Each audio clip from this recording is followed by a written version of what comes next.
bagay sa primera kontrabida namin sinapina sa ating hearing ngayong araw, Miss Gladys Reyes! Yay! Hello po, Your Honor! Ang iimbestigahan natin, kontrabida ba ang mga magulang na namamalo? Kung kinakailangan lang talaga, hindi naman yung trip mo lang, paluin mo na yung ba? Hindi. Hindi masakit sa akin yung palo. Ang pinakamasakit para sa akin, kurot sa singit.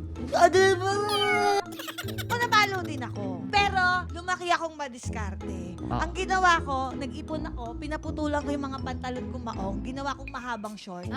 So pag pinapalo ako, nahasa din ako sa acting. Kunyari masakit. Pero hindi na.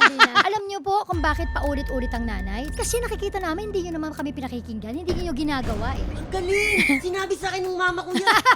Grabe ka naman! Napakahirap ng parenting sa panahon ngayon kumpara noon. Alam mo, isa pa sa naging dilema ko dahil mga Inglesero yung mga bata. Yes, One time umakit na hagdan si Christoph. Christoph, ikinukonstruct ko pa yung English ko, nakaalis na. Ako.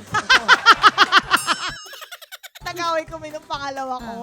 Parang nilalakasan niya yung pagdadabog niya, di ba? Tapos sabi ko, why are you doing that? Tapos iniisip ko, matapang ka, di ba? Matapang ka.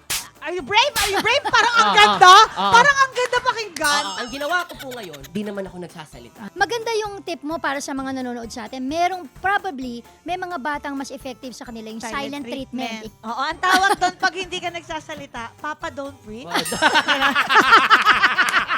Sa parenting, kami ni Christopher, hanggat maaari iwasan namin yung bad cop, good cop. Kontrabida na nga ako sa TV tsaka sa pelikula. Redundant. Wag naman! Hearing na. Podcast pa! Your Honor! Ate, ilan na ba ang nasampal mo na artista? Teka lang, Vice Chair, gusto mo bang ma-experience? Sige po, papayag po ako. Available sa YouTube channel ng Yulon, Spotify at Apple Podcasts. Naka-live stream din po kami kada Sabado ng gabi sa Yulon. Pagkatapos ng Pipita Manaloto.